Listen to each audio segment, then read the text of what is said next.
Hey, I'm Marlon Gordon with NxtGen Network. And I'm Lisa Jennings, Executive Editor with Nation's Restaurant News. So Lisa, what are you most excited about in terms of National Restaurant Association? Because we are here virtually right now, but we actually get to be in person not too long from now. So what do you want to see? I want to see everything. This is the first time we've been actually at the show now for 2 years. And so I am really looking forward to seeing people live in real life. And the things that I'm looking for, it will be about sustainability. Sustainability has become a huge issue for restaurant operators over the past 2 years. I mean, climate change has become a much higher priority. We've developed a sense of urgency. I think with the storms that we're seeing across the country, we're beginning to realize that this is something that has to be addressed.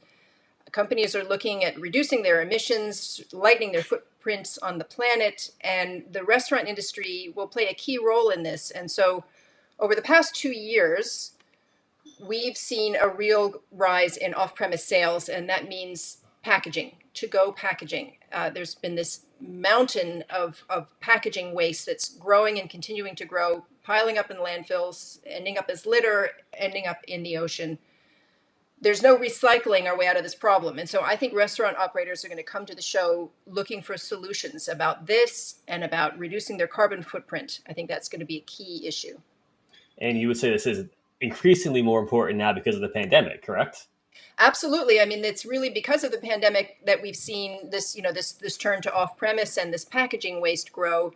But with now the added pressure of climate change and having to look for solutions faster than we have been, operators are going to have to look at how packaging plays a role in climate change. People think of it as two different things, but it really is one and the same. And so at the show, I'm expecting to see a lot of exhibitors offering various solutions to this problem. And it's going to be up to restaurant operators to really dig through and figure out what works best for their brand, for the goals that they have. And, fundamentally, they're going to have to ask a lot of questions about how this is going to make a difference. So are there any solutions that you've seen previously that you're excited to get a closer look at the show? Yeah, I mean, I've already heard about some exhibitors that are creating packaging out of seaweed, for example, which to me sounds super Really? interesting.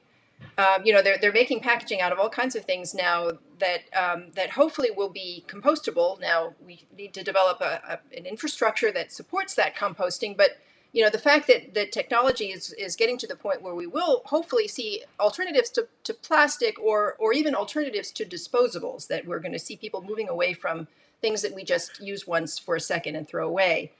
And I think that's fascinating, and I'm really looking forward to seeing what will be at the show this year. Yeah, that does sound fascinating. Well, Lisa, thank you so much for hopping on real quick. I'm super excited to go to the show, to meet you in person, to check out the seaweed packaging. It sounds really, really, really interesting to me. Can't wait to see that. So for the people out there watching, where can they find more information about you? We will be covering the show fully, and you can watch and read and listen at nrn.com. You heard it right there. You can watch, and listen at nrn.com. I'll see you at the show. Thanks so much. Thank you.